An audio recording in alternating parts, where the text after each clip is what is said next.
So it is Saturday, the 1st of March in the year 2025, and we are starting a brand new month, March. We also have daylight saving time coming up next Sunday, where we're going to be going forward here in New York by 1 hour. Um, the weather is around 56 in terms of high today, but unfortunately, the temperatures are going to be dropping tomorrow as low as 35, where we have some polar air coming in from the in what some would call the 54th state, Canada. Anyhow, as usual, my focus on my videos is in connection with the three different press conferences I would watch. So I'm only going to be highlighting excerpts from two of those press conferences. I didn't pick up nothing much to speak about with the AFC's press conference, where the Niger was absent. So we had Denrawe as a veteran journalist. Dennis Chabral, he posed a question to the VP. The header should say is the government of Guyana doing business with the Mohame'S? Because as most of you would know, the Mohame'S have been sanctioned by the United States government. Which I saw some reports and some statements about two boats being asking permission from the maritime authorities there in Guyana. And I think Dennis was trying to get from the vice president if the government is actually doing business with a company that has been sanctioned by the United States. Of course, you're going to see the answer of the vice president in the video. I do not want to give my mouth liberty or to try to interpret the wrongful manner the answers of the vice president. And also for the second week in a row, last week it was Guyanese critic, and now this week Dennis is asking the VP if the PPP would perceive Azruddin entering the electoral race as a threat to the PPP. Of course, the VP is going to say no. He don't think Azruddin will be a threat if he decides to throw his hat in the political ring. What the vice president was implying, and you can see from what he was saying, is that initially Glenn Lala indicated that he wants to form a political party, and Jagdeo started going after Glenn Lala. But the vice president is saying that at this point he's eased up on Glenn Lala because so far he has not formed any political party, so he doesn't see a need to go after Glenn Lala. What he's implying here is that if Azruddin decides to throw his hat in the political ring, he is going to go after him. That is what it implies. Also, there was a situation about the United States government threatening to sanction government officials who allow the Cuban medical doctors and nurses to enter the country. The Trump administration is viewing it as cheap labor, going to, especially to other countries. Jagdeo answered that question, but unfortunately I did not get a chance to include it in this video. But from what I'm picking up, he's saying that the CARICOM as a collective will have to get together and try to see if we can get a meeting with the Trump administration about the using of these Cuban doctors and nurses. And not just Guyana, remember other parts of other countries in the world are using those doctors. And before I go off, I'm just seeing the United States Department condemns the Venezuelan naval threat to Guyana's offshore assets. They're referring to the Venezuelan boat that is very close to the ExxonMobil operation. The OAS issued a statement: Venezuelan regime must immediately stop aggressive maneuvers. And then Venezuelan patrol vessels spotted in Guyana's waters. Well, President Ali already, I saw a statement from him early on, where he's going to notify the different countries around the world as to the actions on the Venezuelan government. So you're going to look at the video of Jagdeo's reply. I'm not going to be posting this video until Sunday morning.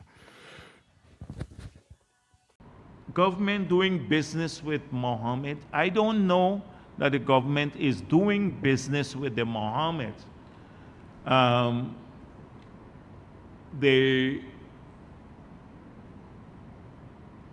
last time I checked, we are not been doing any business with the Mohame'S. So I don't know where that is coming from. I saw something that was circulated about permission for some vessels. And I think that may have expired by now. It has been renewed, and it's for a cabotage for what I was told for a national project. I'm not aware of that. And this approval came from the Maritime Administration, which is a government when agency. was this renewed?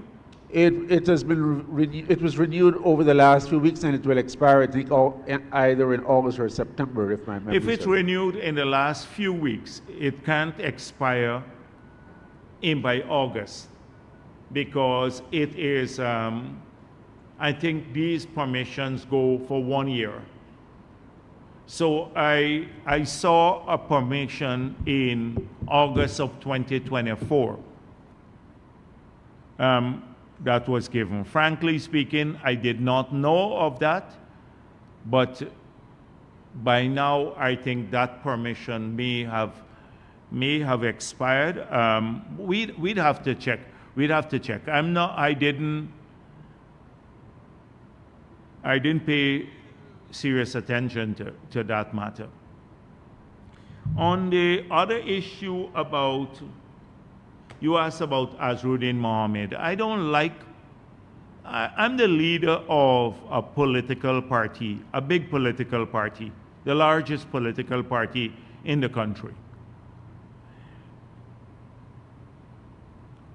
Our party, on its own, but because of our track record, because of our commitment to people, because of our groundwork, we transformed the lives of many people, and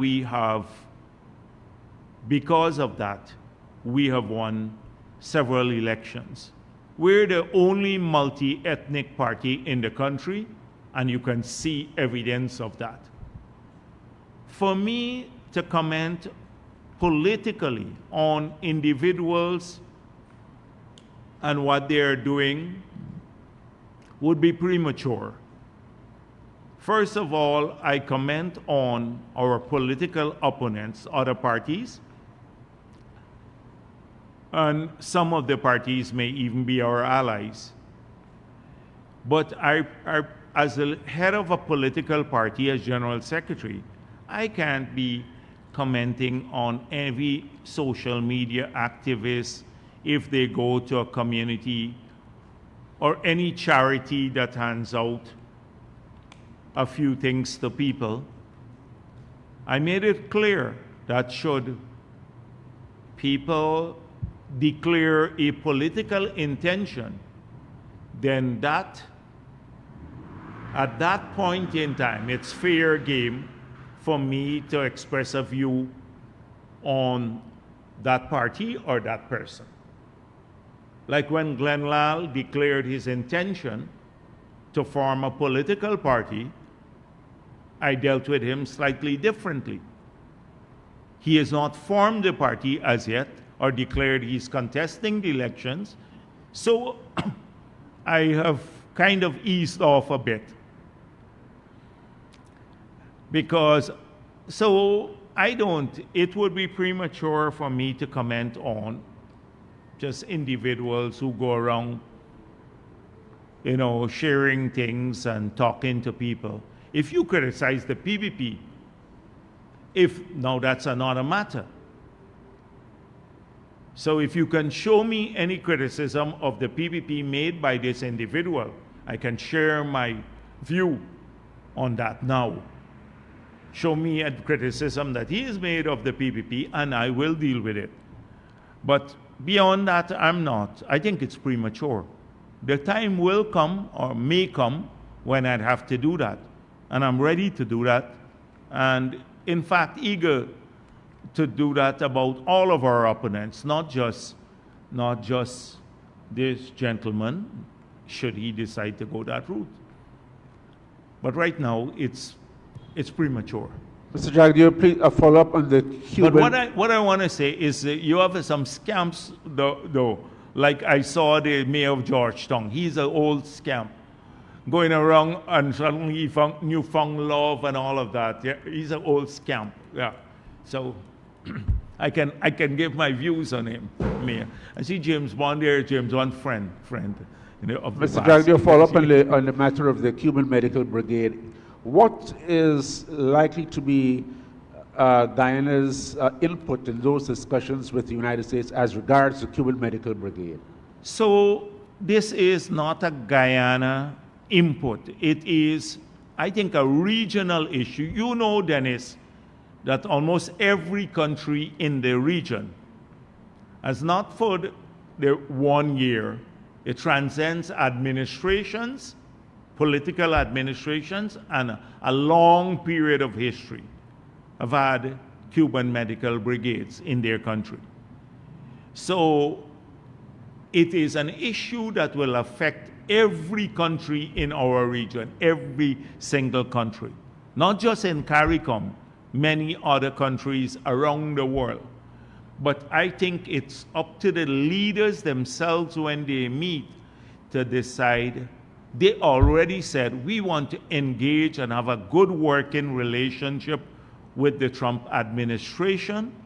The U.S. is a very important partner for the region and for Guyana, and therefore the leaders have already identified the need to engage directly with the Secretary of State and with President Trump. And I think they have made outreaches to that effect already. They had several issues they had identified that they want to talk to the new administration on, and this will be just one of those issues. So when they meet, they will probably coordinate what they will say to President Trump or to Secretary of State Rubio.